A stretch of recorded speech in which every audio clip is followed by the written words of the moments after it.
भाजपकडून तुम्हाला उत्तर मध्य लोकसभा मतदारसंघातून उमेदवारी घोषित करण्यात आलेली आहे. आपली पहिली प्रतिक्रिया काय आहे?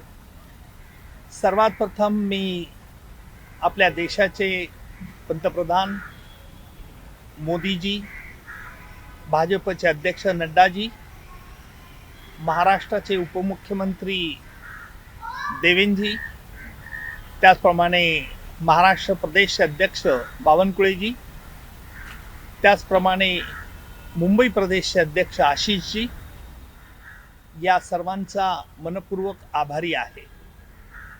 खरं म्हणजे ही माझ्यावर मोठी जबाबदारी आहे याची मला कल्पना आहे. राजकीय क्षेत्राचा तसा फारसा अनुभव नसताना देखील ही एक नवीन जबाबदारी माझ्यावर.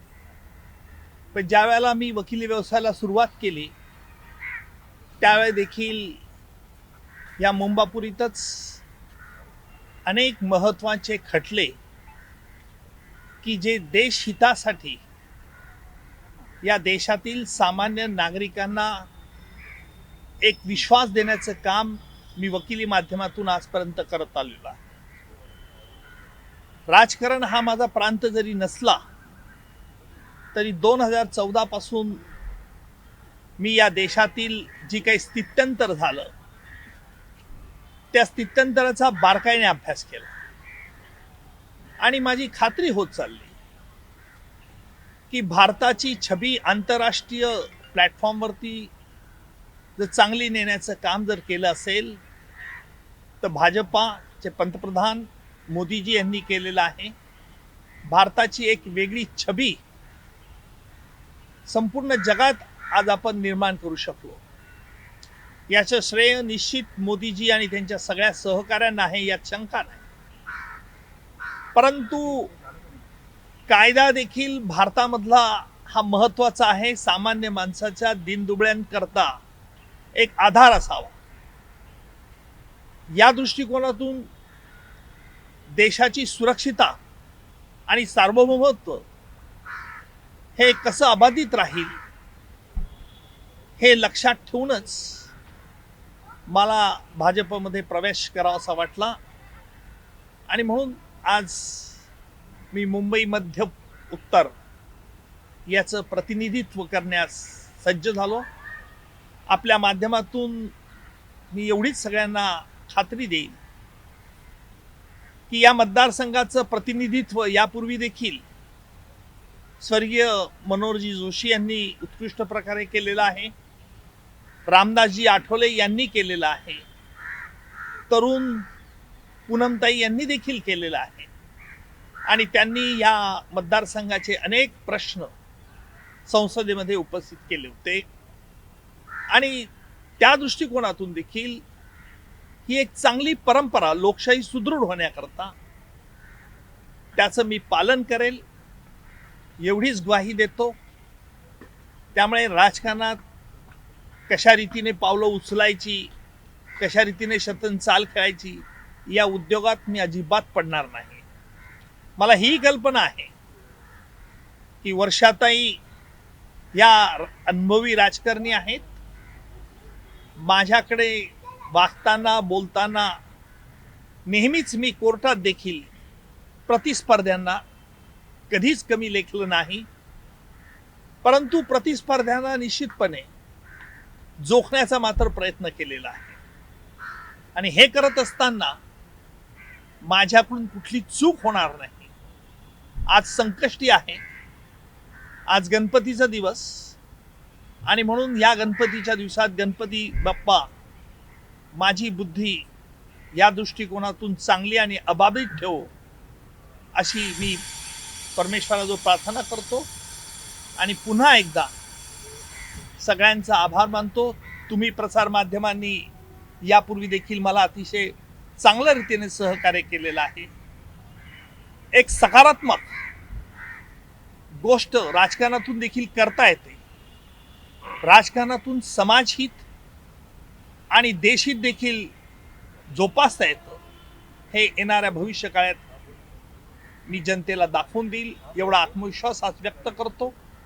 जय हिंद, जय भारत. दहशतवाद्यांना फासावरती चढवणारा योद्धा असा उल्लेख भाजपाने तुमचा केला. हाच प्रचाराचा प्रमुख मुद्दा आणि तुमचा प्रमुख चेहरा असणार आहे का या लोकसभा निवडणुकीत? असं आहे की मी आजच याची ही बातमी मला मिळाली आहे. माझ्यापेक्षा या क्षेत्रातले अनुभवी आशिषजी शेलार आहेत, देवेंद्रजी आहेत. प्रचाराचा काय मुद्दा असावा, प्रचार कोणत्या मुद्द्यावरती न्यावा, हे अनुभवी त्या व्यक्ती आहेत. त्यांनी ते ठरवायचं आहे. मी मात्र पक्षाधिकाऱ्यांनी जी कामगिरी सोपवतील आणि माझ्या सतसत विवेक बुद्धीला अनुसरून मी ती कामं संसदेत उपस्थित करेल आणि त्या गोष्टी तडीला नेण्याचा प्रयत्न करेल. म्हणजे एक महत्त्वाचा प्रश्न, तुम्ही ज्या मतदारसंघाचं प्रतिनिधित्व करणार आहे तिकडे गेले 2 टर्म पूनम प्रमोद महाजन ह्या खासदार होत्या. कुठेतरी त्यांनाही इच्छुक होत्या त्या की उमेदवारी मिळावी, त्यांना मिळाली नाही. तुम्ही त्यांची भेट घेणार आहात का? त्या नाराज असल्याचं होतं तिकीट न मिळाल्यामुळे. तुम्ही त्यांची भेट घेऊन समजूत काढणार आहात का, नाराजी दूर करणार आहात? पूनमताई या काही मला नवीन नाहीत.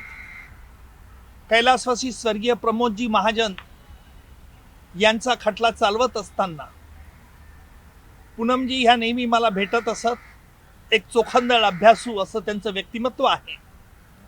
साहजिक आहे, ज्यांनी या मतदारसंघाचं 10 वर्ष प्रतिनिधित्व केलं त्यांनी ते पुन्हा मिळण्याची अपेक्षा करावी, यात गैर काही नाही.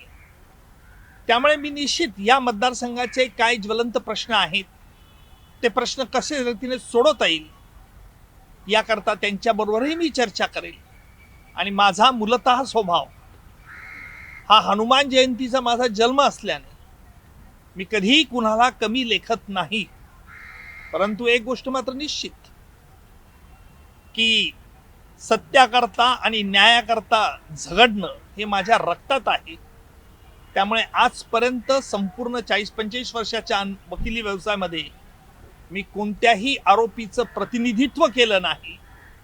परंतु जे खोट्या गुन्ह्याकरता आरोपी पकडले असतील त्यांना देखील सोडावं अशी धाडसी भूमिका देखील मी न्यायालयात घेतलेली आहे. तुम्ही भाजपचे उमेदवार आहेत, ज्येष्ठ वकील आहेत, कायदे तज्ञ आहात. एक विरोधक जो मुख्य आरोप करत आहेत महाविकास आघाडीकडनं म्हणा की इंडिया आघाडीकडे, की देश का संविधान बदलेंगे, देशाचं संविधान बदलणार.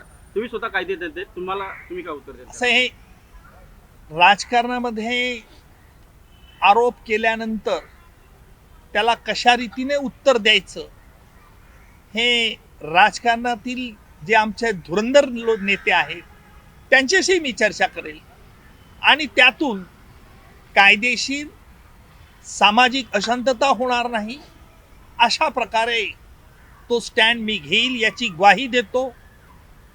आणि गेल्या अनेक वर्षापासून तुम्ही मला देखील बघता, मी देखील तुम्हाला बघतो. राजकारणात स्पष्ट वक्तेपणा चालत नाही याची मला कल्पना आहे.